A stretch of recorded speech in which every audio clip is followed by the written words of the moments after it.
Une fois à l'intérieur de la cellule, la respiration cellulaire va commencer avec l'oxydation du glucose, libérant ainsi des électrons de haute énergie. L'objectif général est de fabriquer de l'ATP, une forme de stockage d'énergie pour la plupart des cellules. La respiration cellulaire est un processus de 4 étapes qui commence par la glycolyse. La glycolyse signifie l'oxydation du glucose et c'est la première étape de la respiration cellulaire qui se produit dans le hyaloplasme de la cellule. La glycolyse est une réaction chimique qui implique l'activité de plusieurs enzymes pour donner 2 molécules d'ATP, 2 molécules de pyruvate et 2 porteurs d'électrons NADH+, riches en énergie. Lorsque l'oxygène est présent, les molécules de pyruvate et NADH+, entrent dans la mitochondrie et l'étape suivante de la respiration cellulaire commence.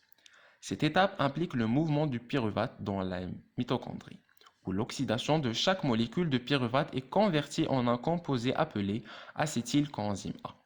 Le NAD+ est réduit produisant du NADH+, et un carbone est perdu formant du dioxyde de carbone. L'étape suivante est le cycle de l'acide citrique, également appelé cycle de Krebs, où l'acétylcoenzyme A se lie à un composé de départ appelé oxaloacétane, qui passera par une série de réactions redox enzymatiques. La voie est appelée cycle car l'oxaloacétane est le composé de départ et d'arrivée. Le cycle s'effectue 2 fois pour chaque 2 molécules de pyruvate entrées dans la mitochondrie.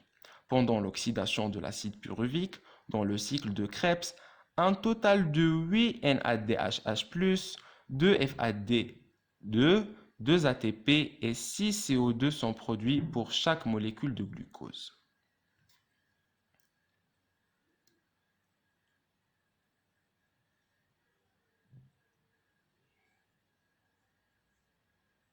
Afin de comprendre comment la majeure partie de l'énergie est produite par la respiration cellulaire, nous devons suivre les molécules de NADH+, et FADH2 au stade suivant de la chaîne de transport d'électrons.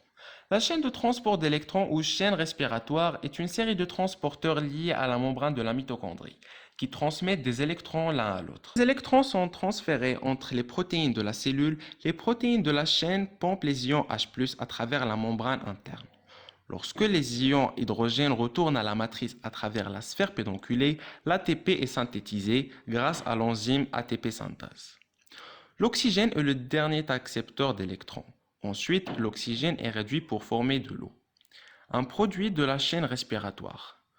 Tous les porteurs d'électrons de haute énergie des étapes précédentes de la respiration cellulaire amènent leurs électrons dans la chaîne. À partir de là, l'ensemble de la respiration cellulaire produit de 32 à 36 ATP.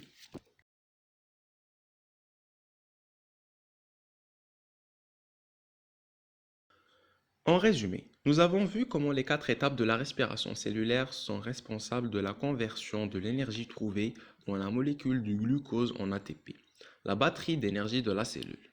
En moyenne, 36 molécules d'ATP sont produites pour chaque molécule de glucose. L'oxygène est l'accepteur final d'électrons dans la chaîne de transport d'électrons et le dioxyde de carbone produit est libéré. L'objectif de la respiration cellulaire est de transférer l'énergie des aliments que nous consommons quotidiennement en ATP que notre corps peut utiliser. Ce processus commence par la consommation d'un repas et se termine par la capture de l'énergie provenant de la décomposition complète des éléments nutritifs en énergie et avec un rejet de dioxyde de carbone et d'eau.